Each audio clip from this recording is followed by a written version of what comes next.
Start.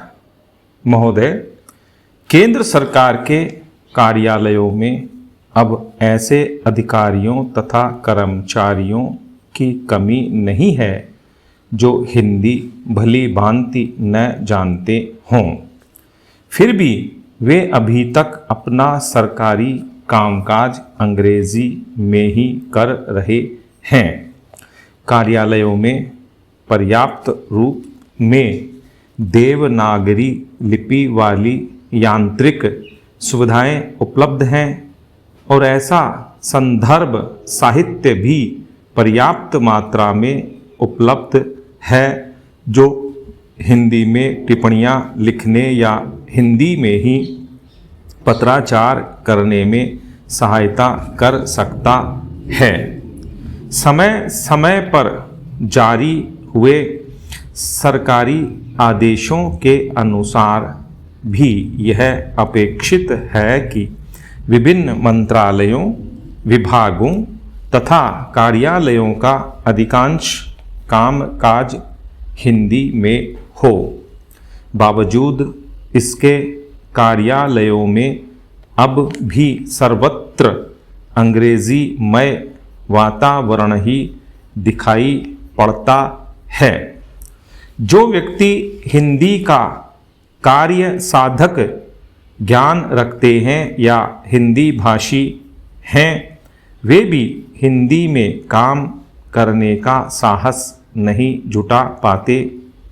उनके मन में सदा यह डर बना रहता है कि या तो उन्हें हिंदी का इतना ज्ञान नहीं है कि वे उसके आधार पर अपना सरकारी कामकाज कुशलता से हिंदी में कर पाएंगे या फिर हिंदी लिखने में शायद अशुद्धियां हो जाएंगी। इसी कारण से संकोचवश वे हिंदी में काम शुरू करने में हिचकिचाते हैं। पैरा।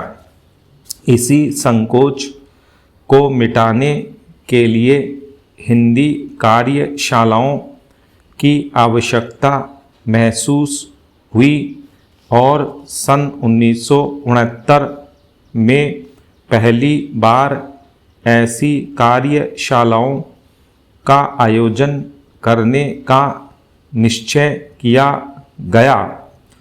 प्रारंभिक वर्षों में ये कार्यशालाएं कुछ ही मंत्रालयों तथा कार्यालयों में आयोजित हो पाईं। आज स्थिति यह है कि हिंदी कार्यशालाएं देश भर में केंद्र सरकार के कार्यालयों में ही नहीं अपितु सभी सरकारी उपक्रमों, निकायों, बैंकों आदि में हो रही हैं, परंतु इनका स्वरूप सब जगह एक जैसा नहीं है और इनके वांछित परिणाम भी एक समान नहीं दिखाई पड़ रहे हैं। हिंदी कार्यशालाओं का क्रम आरंभ हुए यद्यपि अनेक वर्ष हो चुके हैं, तब भी आयोजक इस बारे में स्पष्ट नहीं है कि कार्यशालाओं को किस प्रकार रुचिकर, प्रभावी तथा सफल बनाया जाए। कार्यशाला का क्या स्वरूप हो, उसकी कितनी अवधि हो, किन विषयों पर विशेष ध्यान दिया जाए, उनका संचालन किस रूप में किया जाए आदि आदि।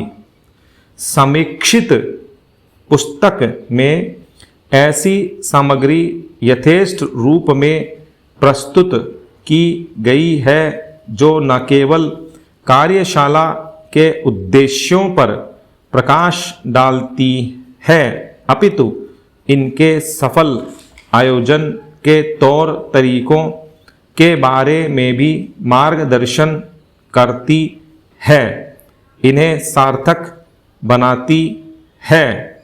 स्टॉप।